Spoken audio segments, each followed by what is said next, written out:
Salut à tous, on se retrouve aujourd'hui pour parler du FC Barcelone en ce vendredi 10 novembre et on commence tout d'abord avec le Camp Nou. Vous savez qu'actuellement il est en rénovation et deux nouvelles photos qui viennent d'être mises sur le site officiel en gros du FC Barcelone par rapport à l'avancée des travaux. Donc on peut voir que le petit toit, enfin il y avait juste un petit toit au-dessus de la tribune présidentielle commence à être démoli parce qu'il n'avait toujours pas été enlevé, donc là il commence à être démoli et donc voilà à quoi ressemble le stade actuellement. N'oubliez pas que le Barça rejouera bien sûr dans le Camp Nou dès la saison prochaine, mais bien sûr il ne sera pas fini à 100%, il sera fini en 2026, mais il y aura une capacité réduite et le Barça retrouvera bien sûr ce stade dès la prochaine saison. Les deux unes aujourd'hui, Sport et Mundo Deportivo, je vous les montre tous les jours. Donc aujourd'hui, Sport, ça parle de Victor Roque, décision imminente par rapport à son arrivée. On le saura dans exactement normalement 5 jours. Donc le 15 novembre prochain, c'est cette date qu'on avait parlé là il y a quelques jours. Est-ce que le Barça pourrait l'enregistrer ou non? Donc voilà, c'est imminent bien sûr cette décision. Et la une du journal Mundo Deportivo aujourd'hui, les clés du schéma pour remettre en gros le Barça sur de bons rails. On peut voir 3 points tout simplement. Donc les 3 points sont donc redevenir une équipe organisée qui ne s'effondre pas en attaque et qui défend bien. Ça c'est le premier point à remettre dans la tête des joueurs tout simplement. Le deuxième point, récupérer le pressing haut et les jeux en partant de la défense, bien faire partir le ballon, voilà tout simplement. Et retrouver la confiance après la défaite au Classico. Donc voilà les 3 points en gros qu'aborde tout simplement le journal Mundo Deportivo pour remettre tout simplement le Barça dans de bons rails parce qu'on sait que là les derniers matchs, sur les 3 derniers matchs, 2 défaites. Et puis surtout les derniers matchs, le Barça ne jouait pas super bien et ça bien sûr c'est problématique. Et le groupe actuellement ne montre aucune division, il n'y a pas de clan, tout ça, il n'y a pas de dispute entre les joueurs. Tous les joueurs suivent bien sûr Xavi, le coach, mais il y a un problème quand même parce que les joueurs disent qu'ils se sentent parfois incapables d'appliquer ce qu'ils ont fait sur entraîner sur le terrain. Donc par exemple, tu fais des exercices à l'entraînement et en gros il y en a qui disent, d'après Javi Miguel, qu'en gros c'est très compliqué après de reproduire ça en match, en compétition officielle. Et pourtant c'est le but, quand tu travailles à l'entraînement, c'est pour que ce que tu fais à l'entraînement, ça se fasse en match. Et en gros, il y en a qui disent qu'ils sont incapables tout simplement de faire ça. Et ça, bien sûr, c'est problématique. Et toujours avec Sport aujourd'hui, donc Xavi demandera aux attaquants plus d'agressivité pour tenter de surmonter la situation actuelle. Les défenseurs et les milieux de terrain seront également invités à suivre les mouvements pour éviter de laisser des espaces entre les lignes. Donc c'est-à-dire en gros monter le bloc qui est plus, peut-être je sais pas, 20 ou 30 mètres entre par exemple la défense et le milieu de terrain ou le milieu avec l'attaque, en gros que ça soit beaucoup plus compact, c'est ce qu'il veut tout simplement lors des prochains matchs. Dès le prochain match qui sera l'équipe, c'est l'équipe de Alaves au programme, ça sera dimanche soir bien sûr, cette rencontre avant la trêve internationale. Et Javi Miguel, toujours avec lui, il a dit en ce moment, Xavi est à la croisée des chemins après 106 matchs à Barcelone, c'est son 106e, son centième, ça avait été contre l'équipe de Porto, souvenez-vous, le Barça s'est imposé 1-0. Donc son équipe a perdu de sa fraîcheur et de ses idées, l'inquiétude au sein du club est évidente, bien qu'on lui fasse entièrement confiance. On a parlé hier, en plus avec une journée de sport où c'était marqué Xavi intouchable, c'est que l'apportant encore entièrement confiance en Xavi. Donc le journaliste il dit le jeu de l'équipe est reconnaissable, donc Xavi est obligé de donner un coup de fouet et de trouver des solutions parce qu'en gros maintenant, vu que ça fait plus de 100 matchs le Barça joue quasiment de la même manière, enfin la plupart des matchs quand il joue bien, et bien maintenant les adversaires savent parce que les adversaires étudient bien sûr à la vidéo comment joue le FC Barcelone, donc c'est pour ça que c'est un peu plus compliqué maintenant et c'est pour ça que Xavi doit essayer de trouver des nouveautés tout simplement dans le jeu du Barça pour que ça aille mieux parce que maintenant les adversaires savent comment affronter le FC Barcelone. Voilà ce qu'ils peuvent dire aujourd'hui le journal sport ou même le journaliste Javi Miguel et je suis totalement du même avis que lui.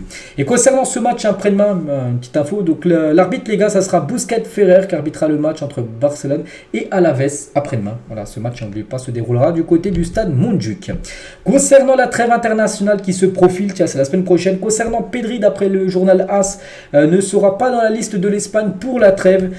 Pourquoi? Parce qu'en gros il n'a pas assez de rythme, son manque de rythme n'est pas assez élevé, c'est vrai qu'il a joué que quelques minutes lors des dernières rencontres, lui qui revient d'une blessure depuis plus de 2 mois quasiment, donc c'est pour ça qu'il ne devrait pas être appelé. La liste on va la connaître aujourd'hui, donc quand je fais la vidéo je ne connais pas encore la liste, sinon je devrais dire s'il était là ou non, mais il ne devrait pas être là, Pedri, donc ça c'est plutôt une bonne nouvelle pour le Barça, comme ça il va encore pouvoir se reposer, faire de l'entraînement et revenir à 100% bien sûr pour le prochain match. après la trêve internationale. Concernant Fermín López, donc lui il n'est pas blessé, il sera appelé. Après on ne sait pas s'il sera appelé avec le U21 ou l'équipe A, et c'est Luis de la Fuente qui aura le dernier mot sur la convocation de Fermín, soit en A ou soit avec les 21. Donc voilà, il va trancher. Puis s'il n'est pas prêt avec les A, il ira avec les A, B, et s'il est prêt avec la B, il ne viendra pas en A tout simplement, mais voilà, il sera bien convoqué dans une des deux équipes espagnoles, Fermín López.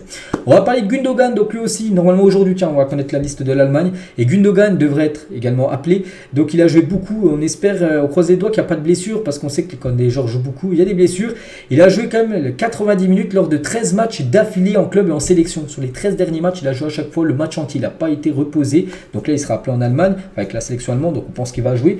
Donc voilà, 13 matchs d'affilée, match entier joué. Attention, hein, parce qu'on sait que des fois, les blessures arrivent. Puis après, c'est des graves blessures. Donc en espérant, on croise les doigts que tout se passe bien pour Gundogan pendant la trêve, parce que maintenant, là, c'est quand même quasiment un joueur maintenant indiscutable, bien sûr, au milieu de terrain. On va parler de Félix qui a maintenant disputé 10 matchs d'affilée sans marquer pour le Barça, dont 9 fois en tout cas en tant que titulaire. Donc voilà, la stat là, c'est vrai qu'il avait commencé très fort, on se souvient Félix, mais là les derniers matchs, regardez, je vous cache rien les gars, les stats ne sont pas bonnes pour un joueur en plus. Voilà, lui il a besoin de marquer vu que c'est un attaquant quand même. Les 10 derniers matchs, aucun but inscrit. Donc voilà, ça peut lui faire du bien là cette trêve avec le Portugal, parce que je pense aussi la liste du Portugal va être dévoilée aujourd'hui. Il sera certainement appelé, et en espérant qu'il soit buteur, et comme ça il reviendra en pleine forme du côté du Barça. Lamine Yamal a débuté 7 des 16 matchs jusqu'à présent cette saison. Donc voilà, c'est bien ce qu'ils font, Xavi, tout ça, le staff, de ne pas trop le faire jouer, parce qu'il pourrait débuter tous les matchs, parce qu'on sait qu'il a un très gros talent. Il ne faut pas trop le faire jouer, parce que vu qu'il est encore jeune, il a le temps, il a le temps bien sûr. Son physique n'est pas encore fait à 100%, donc c'est pour ça qu'il a joué à peu près la moitié des matchs depuis le début de la saison. Il n'est pas blessé actuellement, il est apte, on pourra peut-être le voir jouer après-demain. L'été prochain, Barcelone demandera aux joueurs libres de venir, tandis que le Real Madrid tentera de rassembler Mbappé avec Bellingham et Vini sur la ligne offensive. Je suis désolé, mais nous ne sommes pas prêts à concourir en Europe. Donc c'est un journaliste espagnol qui dit ça.